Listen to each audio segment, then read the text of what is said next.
Doctor Mutnuri Sangamesam గారు వాల్మీకి రామాయణంలో శాపాలు వరాలు 24వ భాగం 4427. దీని మరాఠీ మూలం శ్రీపాద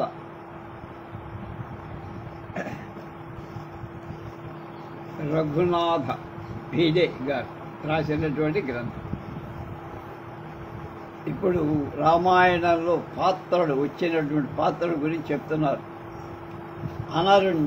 అనరణ్యుడు వాల్మీకి రామాయణంలో బాలకాండ 70/23-24లో ఇతడు ఇక్ష్వాకు కులంలో బాణుడి పుత్రుడని పృథుని తండ్రి అని చెప్పబడ్డాడు. భాగవతంలో త్రసదస్యుడి పుత్రుడిగా వర్ణించబడ్డాడు. మరికొన్ని పురాణాలు ఇతన్ని సంభూతుని పుత్రుడిగా చెప్పాయి. అయోధ్యలో రాజ్యం చేస్తుండగా రావణుడు యుద్ధంగా వచ్చాడు. యుద్ధంలో ఈయన సేన అంతా కూడా నశించింది.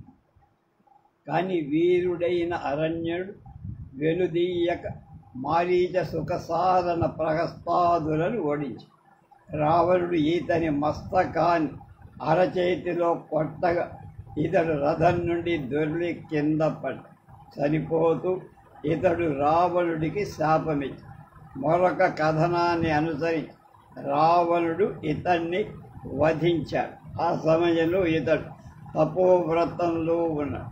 కానీ వాల్మీకంలో దీనికి ఆధారం లేదు.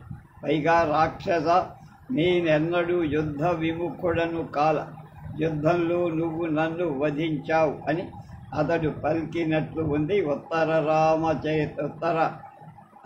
కాండలో 19వ 28వ శ్లోకం 18వ సర్గలో అనసూయ ఈమె కర్దముడికి దేవహూతికి జనించినటువంటి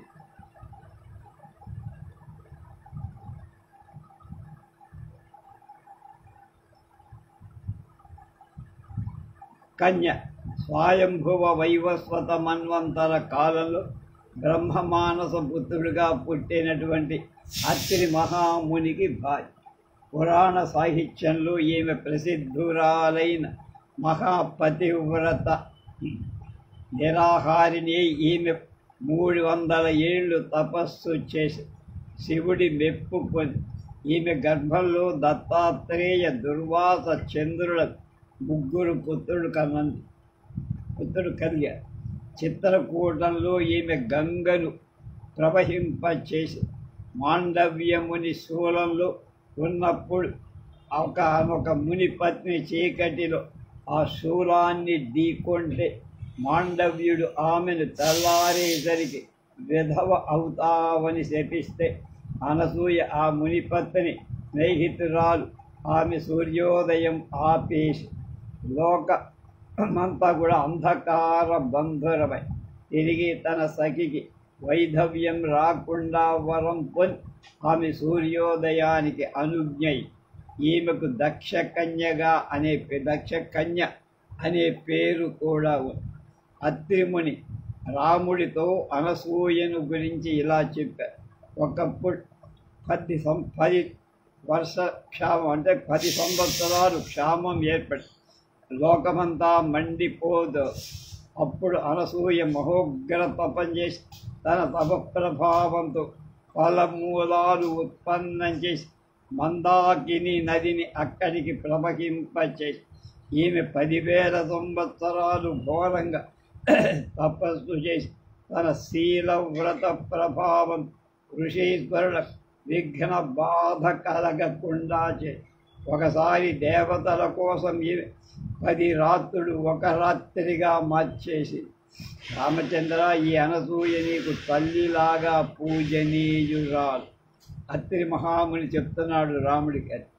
అనసూయకు లభించిన సతీత్వ ప్రఖ్యాతి అసూయ వహించిన ఉమాలక్ష్మి సరస్వతి ఒకసారి ఆమె పాతివ్రత్య భంగం చెయ్యటానికి తమ పతులు 3 పంపి అలా వచ్చిన బ్రహ్మ విష్ణు మహేశ్వరుడు 3 అనసూయను నగ్నంగా తమకు భిక్ష వడ్డించమని అనసూయ తన ప్రతి పాదోదకాన్ని వాళ్లపై వాళ్ళని శిశువులుగా మరి స్తన్యపానమిచ్చి ఆ తర్వాత ఆ ముగ్గురి అంశాల వల్ల ఆమెకు దత్తాత్రేయ, దుర్వాస, చంద్రుడు ముగ్గురు జన్మించారు. ఇది వేరొక కథ. అంబరీష్ ఇతడు త్రిశంకుడి ఇద్దరు కొడుకులలో రెండవ. ఇతడి కుమార్తె పేరు శ్రీమతి. అద్భుత రామాయణాన్ని అనుసరించి నారద పర్వత వివాదానికి చివరకు శ్రీ విష్ణువే శ్రీమతిని వరించినట్లుగా చెప్పరు. ఒకసారి కార్తీక మాసంలో ఏకాదశి వ్రతంలో దుర్వాసుడు ద్వాదశి పాలనకు అతిథిగా వచ్చి అతడు స్నానానికి నదికి వెళ్ళి ఆహ్నికాలు చేసి వచ్చేసరి ద్వాదశి సమాప్తమవుతారు. అందుపై అంబరీషుడు నైవేద్యం చేసి పాలనం చేశారు. అది తెలిసి దుర్వాసుడు కోపించి తన జట నుండి ఒక కృత్య అనేటువంటి దాన్ని పుట్టించి అంబరీషుడిపై ప్రయోగించాడు. అది విష్ణు భగవానుడి చక్రం ఆ కృత్యను సంహరించి అంతలో ఆగక అది దుర్వాసుని వెంట పట్టి దుర్వాసుడు శ్రీ విష్ణువుని చేసి రక్షించమని కోరు. కానీ విష్ణువు, నువ్వు అంబరీషుడినే శరణు పొందాలి తప్ప మేమెవ్వరం చెయ్యలేమన్నారు. అలా తిరిగి అంబరీషుడి దగ్గరికి వచ్చి రావటం చేత సంవత్సర కాలం అంతవరకు అంబరీషుడు నిరాహారిగా అతడు దుర్వాసుడికి స్వాగతమి చక్రాన్ని స్తుతి వెనకకు మరచి మునికి భోజనాలు ఏర్పాటు. ఆ కథ భాగవతంలో ఉంది. పద్మపురాణంలో దీన్ని పక్షవర్ధని ఏకాదశి వ్రతమని, దీన్ని చేస్తే ద్వాదశి పారాయణక చేయించినట్లయితే మహావిష్ణువుకి ప్రీతికరంగా ఉంటుందని చెప్పు. అలాంటి వాళ్ళకి మోక్షం లభిస్తుందని చెప్పు. అంబరీషుడికి స్వర్గంలో సుదేవుడు అనే సేనాపతి కనిపించాడు. రణభూమిలో వీర మరణం పొందిన కారణం చేత అతనికి స్వర్గం లభించిందని ఇంద్రుడు చెప్పి ఇతనికి ముగ్గురు పుత్రుడు. తర్వాత 9 అరజ. ఈమె శుక్రాచార్యుడి కుమార్. ఈమెను మోహించి దండుడు బలాత్కారంగా అనుభవించాడు. శుక్రుడికి ఈ విషయం తెలిసి అతడు దండుని దండకారణ్యాన్ని శపించాడు. తర్వాత కుమార్తెతో ఇలా అన్నాడు, నువ్వు సావధానురాలవై ఈ ఆశ్రమంలోనే ఉండు. ఇక్కడి యోజనాయతమైన సరోవరం స్నానాదులు జరుపుకుంటూ ఇక్కడే నిల్వగా ఒక రాత్రి ధూళి వర్షిస్తుంది. అప్పుడు ఇక్కడ ప్రాణులెల్లా నీ దగ్గరకి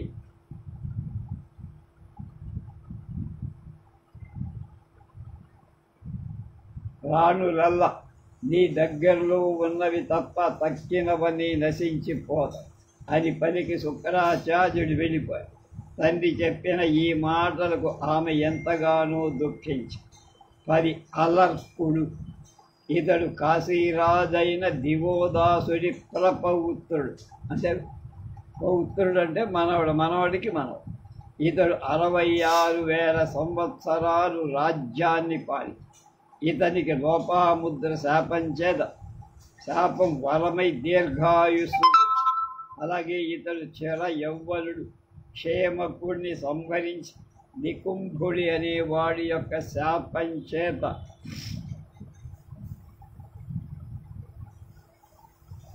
నిర్జనమైన వారణాసి నగరంలో తిరిగి ఆవాసయోగ్యం చేశాడు. అంటే జనం లేకుండా పోయారు కాశీలో. అది మళ్ళీ వాసయోగ్యం చేయాలంటే వర్షాలు లేవు, నీళ్ళు లేవు, తిండి లేకపోవడంతో అతను మళ్ళీ వచ్చేది చేస్తాడు. ధనుర్బలంలో అతడు పృథ్వీ అంతటినీ జయించాడు. ఆపై ఇతనికి బ్రహ్మ నిష్ఠ యందు ఇష్టం కలిగి ఇతనికి సంతతి అనేటువంటి పుత్రుడు పుట్టాడు. తల్లి ఇచ్ఛానుసారంగా ఇతడు రాజ్య త్యాగం కూడా చేశాడు. అట్లా ఇతని గురించి వేర్వేరు గ్రంథాలలో వేర్వేరు రకాలుగా అసమంజస్. సగర కేసును అనేటువంటి దంపతుల పుత్రుడు అసమంజస్ బాలులను సరయూ నదిలో ముంచి వాడు చచ్చిపోతుంటే ఆనందించేవాడు. అది అతని క్రూర వినోదానికి. పూర్వజన్మలో అతడొక యోగి, కానీ కుసంగతి చేత యోగ భ్రష్టుడయ్యా. అంటే ఏదో చెడ్డ పని చేయలేదు. తండ్రి సగరుడి తన్ని నగరం నుంచి బయటికి పంపించారు, అంటే బహిష్కారం. ఇతడు వనంలోకి వెళుతూ తాను మునుపు చంపిన బాలకులందరినీ తన యోగ సామర్థ్యం చేత తిరిగి బతికి. ఇతడి శివభక్తుడు, ఇతడి కుమారుడే అంశుమంతుడు. అహల్య ఈమె బ్రహ్మ మానస పుత్రి. భాగవతంలో ఈమె తండ్రి ముద్గలుడని చెప్పగా హరివంశంలో ప్రజస్సుడని చెప్పబడి, ఈమెలో కురూపం అనేది ఏమాత్రం లేనందువల్ల బ్రహ్మ ఈమెకు అహల్య అనే పేరు పెట్టారు. బాల్యంలో ఈమెను బ్రహ్మ గౌతముడి దగ్గర ఉంచి యవనావస్థ రాప్తించగానే గౌతముడు ఈమెను మళ్ళీ బ్రహ్మ దగ్గరికి తీసుకువెళ్ళి అతని జితేంద్రియత్వానికి మెచ్చి బ్రహ్మ ఈమెను గౌతముడికి పెళ్లి చెయ్యాలని. అనంతరం పృథ్వీ పరిక్రమణం చేసి అందరికన్నా ముందు వచ్చిన వాళ్ళు ఈమెను ఇవ్వాలి అని నిశ్చయించారు. దేవదానవ యక్షాదులంతా సౌందర్య రాశి అయిన ఆమెను పొందటానికి ప్రయత్నించురుగాక అని బ్రహ్మతను. అలా చేయగా ఇంద్రుడు ఇతర దేవతలతో పాటు పృథ్వీ అంటే భూపరిభ్రమణం చేయటం మొదలుపెట్టి అర్ధప్రసూత అయిన గోమాత పృథ్వీతో సమానంకర, అంటే ఆవు ఈంతున్న సగం కంటున్న సమయం అన్నమాట. ఆ సమయంలో ఆ గోమాత భూమితో సమానమని చెప్పారు. కనుక గౌతముడు అలాంటి అర్ధప్రసూత అయిన గోవును ఒకదాని చుట్టి వచ్చి బ్రహ్మ చెప్పిన మాట చెల్లించాడు. అప్పుడు అతనికి అహల్యకు వివాహం జరపదు. అది విని దేవతలు దుఃఖించి ఇంద్రుడు ఆమెను అధికంగా కోరటం చేత ఇంకా ఎక్కువ ఏడ్చారు. ఒకసారి గౌతముడి ఇంటిలో లేని సమయంలో ఇంద్రుడు గౌతముడి వేషంలో వచ్చి అహల్య సమాగమనం కోరి అహల్య ఇంద్రుడి పొందు వాంఛించి సమాగమాంతరం కృతార్థత తిరిగిన ఇంద్రుడి వెంటనే వెళ్ళి పొమ్మంచాడు. కానీ ఉత్తరకాండలో అహల్య ఇంద్రుడి పోల్చుకోలేదని, ఆ కారణంలో పొరపాటు జరిగిందని చెప్పబడింది. బ్రహ్మపురాణంలో ఇంద్రుడు కొన్నాళ్ళిట్లు అహల్య సమాగమాన్ని వస్తున్నాడని గౌతముని శిష్యుడిని కనిపెట్టి గురువు గారికి చెప్పారని, తర్వాత గౌతముడు నిజం తెలుసుకోబడ్డాడని అతడు అహల్యను ఇంద్రుణ్ణి కూడా శపించాడు. అహల్యకిచ్చిన శాపం వేర్వేరు గ్రంథాలను వేర్వేరు రకాలుగా ఉంది. వాల్మీకంలో గౌతముడు ఇలా అన్నాడు: నువ్వు ఇతరులకు కనపడవు, నువ్వు వాయుమాత్ర భక్షణం చేస్తూ ఉంటావు, నీ రూపం విభక్తమవుతుంది. ఆనంద రామాయణ సారంలో, స్కంద పురాణంలో, గణేశ పురాణంలో కూడా అహల్య శాపం వర్ణించబడి నువ్వు రాయి అవుతావు అని శపించినట్టు. పద్మ పురాణంలో నీ శరీరం అస్థి చర్మ మాత్ర అవశిష్టమై మాంస నఖాదులు ఉత్పన్నం కాకుండా మాంసము గోళ్ళు లేకుండా ఉంటాయి. అలాంటి నీ రూపం చేత స్త్రీలకు ఇలాంటి పాపకృత్యాలు చెయ్యటానికి సాహసం కలగదు. ఎవరు ధైర్యం చేయరు నీలాగా. ఇలాంటి నీ రూపాయిపై అని శపించి శాంతిగా మహావీరుడైన దశరథాత్మజుడైన శ్రీరాముడు అరణ్యాలకు వస్తాడు. లోభమోహాలు విడిచి నువ్వు అతన్ని సాదర ఆతిథ్యమిచ్చి శాప విముక్తవై పూర్వపు రూపాన్ని పొంది ప్రసన్నురాలవై మళ్ళీ నా దగ్గరకు వస్తావు అని గౌతమ వచనంగా చెప్పరు. స్కంద పురాణ సారం: గౌతమ మహర్షి అహల్య ముక్తి కోసం కోటి తీర్థాలు సేవించి తపం చేసినట్లుగా, అప్పుడు ఆమెకు శాప విముక్తి కలిగినట్లుగా, ఆ చోటునే అహల్యా సరోవరం ఏర్పడినట్లుగా చెప్పబడి, తపస్సు వలన శుద్ధురాలైన అహల్య తిరిగి గౌతముడికి దగ్గరికి వచ్చింది. బ్రహ్మపురాణంలో గౌతమిగా ఆమెను పేర్కొన్నారు. ఇంద్ర సమాగమానికి పూర్వమే ఈమెకు గౌతముడి వల్ల శతానందుడనే కొడుకు పుట్టాడు. గౌతముడి శిష్యుడైన ఉత్తంకునితో అహల్య సౌదాసుని రాణి వద్ద గల కొండరాలు గ్రహించి తెచ్చి గురుదక్షిణగా ఇమ్మని కోరింది. ఆదిత్యుడు అంటే సూర్యుడు. వైవస్వత మన్వంతరంలో ప్రసిద్ధులైన దేవతల ఆదిత్యులనేది సామూహిక నామం. ఋగ్వేదంలో 6 సూక్తాలు ఆదిత్యుణ్ణి వర్ణిస్తాయి. ఆదిత్యులు 12 మంది. వారు 12 మాసాలను ప్రతీకలు మాసాలు. ఆదిత్య పుత్రుడు అవటం చేత ఇంద్రుడు ఆదిత్యులలో ఒకడు. కానీ అతడు ఆదిత్యుల కంటే వేరు. తరచుగా దేవతా వర్ణనలన్నిటిలో ఆదిత్యులు కూడా వర్ణింపబడదు. కానీ వాటిలో ఆదిత్యులలో ముఖ్యుడైన వాడు మిత్రుడు. వరుణుడితో చేరు. వీటిని వర్ణిస్తూ వీడు సర్వ ఆధారుడు, సర్వపాలకుడు, మనోభిప్రాయ అభిజ్ఞుడు, పాపులను శిక్షించేవాడు, రోగ పరిహర్తలు, అలాగే దీర్ఘాయు ప్రదాతలుగా చెప్పబడి తన గర్భాలు సాధ్యదేవత జన్మించాలని బ్రహ్మను గురించి అదితి పాయసం వండి దానిని ఆహూతిగా ఇచ్చి చెరుశేషాన్ని భుజింపగా ఆమెకు ధాత ఆర్యముడు అనేవాళ్ళు జన్మించారు. రెండవసారి మిత్రావరుడు, మూడవసారి అంశభవుడు, నాలుగవసారి ఇంద్ర వివస్వతులు జన్మించి ఈ అదితి పుత్రుడే ద్వాదశాదిత్యుడు లేక సాధ్య దేవత. 14 ఇంద్రుడు. ఇంద్రుడనేది ఒక బిరుదనామం, అంటే ఒక స్టేటస్ అన్నమాట. 100 యజ్ఞాలు చేసిన వాళ్ళకి ఈ బిరుదు ఇవ్వబడుతుంది. ఇంద్రుడి ముఖ్య కర్తవ్యం ప్రజారక్షణ. విభిన్న మన్వంతరాలలో విభిన్న వ్యక్తులు ఇంద్రుడయ్యారు. కానీ వారి గుణశీల వ్యవహారాలన్నీ సమానంగానే కనబడి సప్తర్షులు వీరికి సలహాదారు. గంధర్వ అప్సరసలు వీరి ఐశ్వర్యం. ఇంద్రుడు వజ్రపాణి, సహస్రాక్షరుడు, పురంధరుడు, మఘవానుడు అని పిలువబడతాడు. ఇంద్రుడికి పేరు నహుష, హిరణ్యకశిపు, బలి, బ్రహ్మాదుడు, ప్రహ్లాదుడు కొంతకాలం ఇంద్ర పదవి పొంది అనుభవించారు. ఇంద్రుడు వర్షాది దేవత.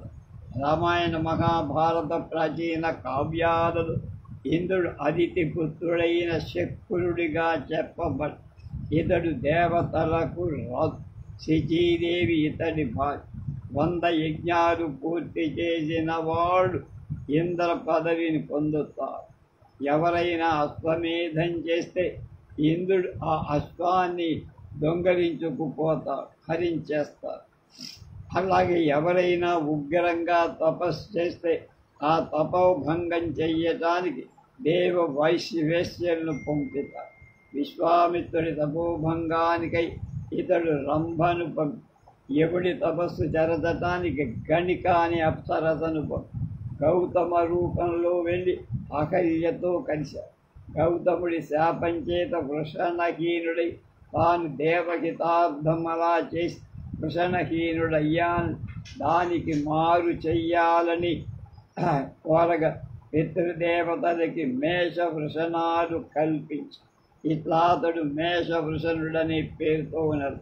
అలా తృష్మాంగదుణ్ణి మోగించిన వాచక్ని ముని భార్య ముకుందా అని ఆమెతో కూడా ఇతడు రుక్మాంగద రూపంతో వెళ్ళి సంగమించి అప్పుడు హిరణ్యాక్ష హిరణ్యకశిపులను వధింపచే.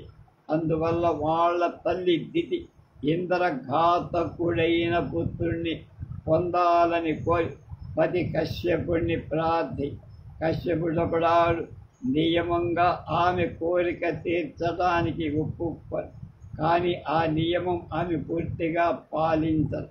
అప్పుడు ఇంద్రుడు ఆమె గర్భంలో ప్రవేశించి గర్భస్థ పిండాన్ని 7 ముక్కలు చేశారు.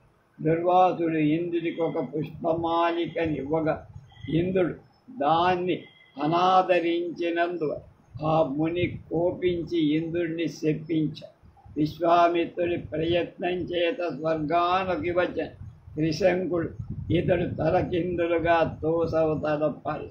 శరభంగముని బ్రహ్మలోకాన్ని తీసుకుపోవటానికి ఇతడు స్వయంగా రథం తీసుకొని రామరావణ వధ తరువాత ఇతడు తన సారథి మాతలి ద్వారా రాముడికి రామరావణ యుద్ధంలో రథాన్ని పంపారు. తర్వాత మాతలి ద్వారా రథాన్ని పంపారు. కుంభకర్ణుడికి చేత ఓడిపోయారు. ఇంద్రజిత్తు ఇతన్ని బంధించి లంకకు తీసుకుపోయారు. అప్పుడు ఇతన్ని విడిపించటానికి బ్రహ్మ మేఘనాథుడికి పరిమిత అమరత్వాన్ని అగ్ని నుండి వెలువడినట్టి దివ్య రథాన్ని వరంగా ఇచ్చి బ్రహ్మ చెప్పిన మాటలపై ఇతడు వైష్ణవ యాగం చేశాడు. అతని వజ్రఘాతం వల్ల వాయుపుత్రుడి హనువు భగ్నమై ఇతడు హనుమంతుడనే పేరు పొందాడు. అలాగే విష్ణువు ఆజ్ఞ చేత అశ్వమేధ యాగం చేసి బ్రహ్మ కోరగా ఇతడు నిద్రా సహాయుడై లంకలో ఉన్న సీతకు హవిష్యాన్నం ఇచ్చి వచ్చి ఈ హవిస్సు భుజిస్తే ఆకలి దప్పులు లేకుండా జీవించరు. స్పష్ట కొడుకైనటువంటి వృత్రాసురుని సంహరించినందు ఇంద్రుడికి బ్రహ్మహత్య పట్టుక మైనాకుడు సముద్ర రంగన వేళ హనుమంతుడికి విశ్రాంతి కల్పించాలనుకున్నాడు. శ్రీరాముడి కార్యాన్ని ఇలా సహాయపడినందుకు మైనాకుడు ఇతడు వరం ఇవ్వడానికి సముద్రంలో ఉంచాడు. కబంధ రాక్షసుడు ఇతడు వజ్రాయుధంతో కొట్టి అతని కడుపులోకి పోసేసి జీవనార్థం అతడు ప్రార్థింపగా వాడి యోజన ఆయుత బాహువులు చేతులు ఇచ్చాడు. కొనసేపుని స్థుతుల ప్రసన్నుడై ఇంద్రుడు అతడికి దీర్ఘాయువు ఇచ్చాడు. ఇంద్రుడు తన శరీరంలోని మాలిన్య క్షుధలను వహించి మలద కరూపం అనే ప్రదేశాల యొక్క మీద ప్రసన్నుడై వాటికి సమృద్ధపరచడానికి నిశ్చయించాడు. కశ్యపుడు విష్ణువు అదితి గర్భంలో జనిస్తావని కోరమను. అలాగే విష్ణువు ఆమె కడుపున వామనుడై జన్మి అతడు బలిని నిగ్రహించి అంటే బలహీన పరిస్థితి ఇంద్రుడికి తిరిగి దేవరాజ్యం ఇప్పించాడు. వృక్షవానరుని పత్రి అయిన విరజ ఇంద్రుడి అంశంలో వాలి అనే పుత్రుడు కలిగాడు. ఇలా ఇలుడు 15 ఇలుడు కర్దమ ప్రజాపతి కుమారుడు. దేశపాలం శివపార్వత పురుషత్వం మరొక నెల స్త్రీత్వం కలుగుతుంది. పురూరవుడు ఇతడి కుమారు. ఇతడు వైవస్వత మనువు శ్రద్ధ దేవుడుకు శ్రద్ధకు జన్మించారు. వాళ్ళిద్దరూ పుత్ర ప్రాప్తికై మిత్రావరుణులను ఉద్దేశించి వశిష్ఠుడి చేత పుత్ర కామేష్టి చేయించారు. వాళ్ళకి ఎలా అనే పుత్రిక పుట్టి కానీ మనువు కోరికపై వశిష్ఠుడు ఆమెను పురుషుడిగా మార్చారు. ఇతడు ఒకసారి వేటకు వెళ్ళి శివుడి చేత శపించబడిన సరవరణాలు కలిగారు. అప్పుడు ఇతనికి సపరివారంగా స్త్రీత్వంకై మత్స్య పద్మ పురాణాలను బట్టి ఇతనికి వశిష్ఠుడి కృప వలన ఒక నెల పుంస్త్వం వేరొక నెల స్త్రీత్వం వచ్చేటట్టుగా జరిగింది. రామాయణం ఉత్తరకాండ 90 సర్గలు ఇతనికి స్థిరంగా పురుషత్వం కలగటానికి మరుత్తు శంకర ప్రీతి కోసం అశ్వమేధ యాగం చేశాడు. అలాగే శంకరుడు ప్రసన్నుడై ఇతనికి శాశ్వత పురుషత్వాన్ని ప్రసాదించాడు. స్కంద పురాణాన్ని అనుసరించి ఇల మహారాజ్ అరుణాచలేశ్వరుణ్ణి ఆరాధించి పురుషత్వాన్ని పొందినట్లుగా బ్రహ్మ పురాణాన్ని అనుసరించి గౌతమి నదిలో స్నానం చేసి పురుషత్వం పొందినట్లుగా తెలుస్తారు. స్త్రీ రూపంలో ఇతనికి బుద్ధుడి వలన పురూరవుడు కలిగారు. ఇతనికి ఇంకా 3 సంతానం. 16 ఉమ. ఈమె హిమాలయానికి మేనకకు 2వ కుమార్. రుద్రుడి పతి. పార్వతీదేవికి ఈమె సౌమ్య రూపం. ఈమె ఒక శక్తి దేవి. ఈమె మొదట గౌరవర్ణం, కానీ నిషాదేవి స్పర్శ వల్ల శ్యామవర్ణంగా మారి, అందుచేత పతి ఈమెను ఉపేక్షించగా ఉభయులకు మధ్య మనోమాలిన్యం ఏర్పడి, అప్పుడు ఈమె గౌరవర్ణ ప్రాప్తికై తపస్సు చేసి అభీష్ట సిద్ధి పొందింది. ఈమెకు రుద్రుడి వలన సంతతి కలగల. శివుడి వలన ఆకాశగంగకు పుట్టిన పుత్రుడు గంగా ఉమలకిద్దరికి పుత్రులవుతాడని బ్రహ్మ ఒకసారి చెప్పారు. ఊర్వశి. ఋగ్వేదంలో ఎన్నో చోట్ల ఈమె ప్రసక్తి వస్తుంది. ఈమె చాలా చక్కని అప్సరస. పద్మ పురాణాన్ని అనుసరించి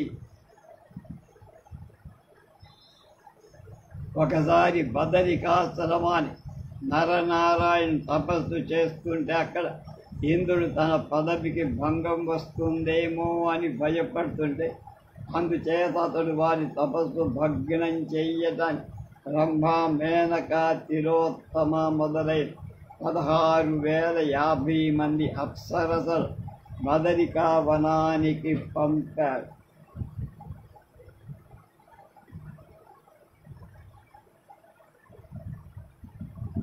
కానీ సఫలత కలగ. పైగా నారాయణుడి తొడలో నుండి 16,051 మంది అప్సరసలు బయలుదేరి వచ్చారు. వారిలో ఊర్వశి సర్వశ్రేష్ఠ సుందరి. ఊరు భాగంలో జన్మించటం చేత ఊర్వశి అనే పేరు వచ్చింది. నారాయణుడు ఈమె ఇంద్రుడికి కానుకగా ఇచ్చారు. నరనారాయణ తర్వాత సూర్యారాధనకి వెళుతూ ఈమె ఆదిత్యులలో ఒకడైన మిత్రుణ్ణి వరించింది.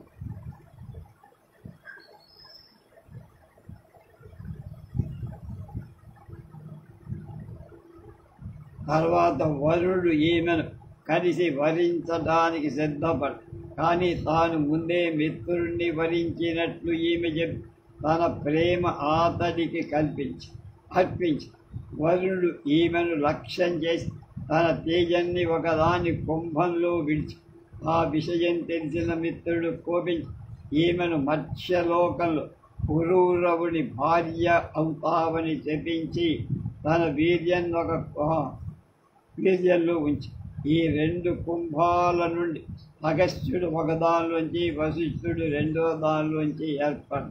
విష్ణు పురాణాలు ఊర్వశిని చూడటంతోనే మిత్రుడికి వీర్య పతనం అయిపోయినట్లుగా శాప భయం చేత దాన్ని అతడు పాదాల కింద తొక్కి మూసి ఉంచినట్లుగా, అందుండి వశిష్ఠుడు ఉదయించినట్లుగా కూడా చెప్పారు. నారదుడి పొగడ్తలు విని ఆమె పురూరవుణ్ణి వలచింది. లక్ష్మీ స్వయంవర వేళ నృత్యం చేస్తూ ఈమె హావభావ ప్రకటనలు పొరపాటు చేసి, అది చూసి భరతుముని ఈమెను 50 సంవత్సరాలు లతగా పడి ఉండమని శపించారు. శాపం తీరి పురూరవుడి దగ్గరికి పోతుండగా కేసి అనే రాక్షసుడు ఈమెను అపహరించటానికి బయలుదేరొచ్చాడు. ఆ సమయంలో పురూరవుడు ఈమెను రక్షించాడు. ఊర్వశి 3 నియమాలు షరతులపై పురూరవుడితో వివాహానికి అంగీకరించి, ఆ నియమాల్లో ఒకటి భగ్నమైనా తాను అక్కడి నుంచి వెళ్ళిపోతాడు. ఒకటేమిటి, ఈమె తెచ్చిన మేక పిల్లలు 2కి అతడు పుత్ర సమానంగా పెంచి పోషించాలి. 2, ఈమె కృతాహారమే కానీ అన్యం ఎప్పుడూ కూడా గ్రహింపదు. వ్రతమంటే నెయ్యి తీసుకుంటుంది కానీ ఇంకేం తినదు. 3, అలాగే సంభోగ అవసరంలో కాక తక్కిన వేళల్లో పురూరవుడు ఆమెకు నగ్న రూపంలో కనపడకూడదు. ఈ నియమాలు పాటిస్తూ పురూరవుడు ఆమెతో 61,000 ఏళ్ళు సుఖించాడు. కానీ ఆ తర్వాత మూడవ నియము భగ్నమైనందువల్ల ఆమె అతన్ని వదిలి దేవలోకానికి మళ్ళీ మహాభారతంలో ఎన్నో చోట్ల ఊర్వశి చెప్పబడింది. ఈమె ఎప్పుడూ కుబేరుణ్ణి సేవిస్తూ ఉండి అర్జునుడి జన్మ సమయంలో మొదటి గానం చేసి 11 అప్సరసలతో ఊర్వశి కూడా ఒకటి. అర్జునుడు శిక్షార్హం దేవలోకానికి వెళ్ళి అప్పుడు అతడు ఈమెను పూజ్య భావంతో చూశాడు. కానీ ఇంద్రుడికి అతనిపై అనుమానం కలిగింది అర్జునుడి మీద.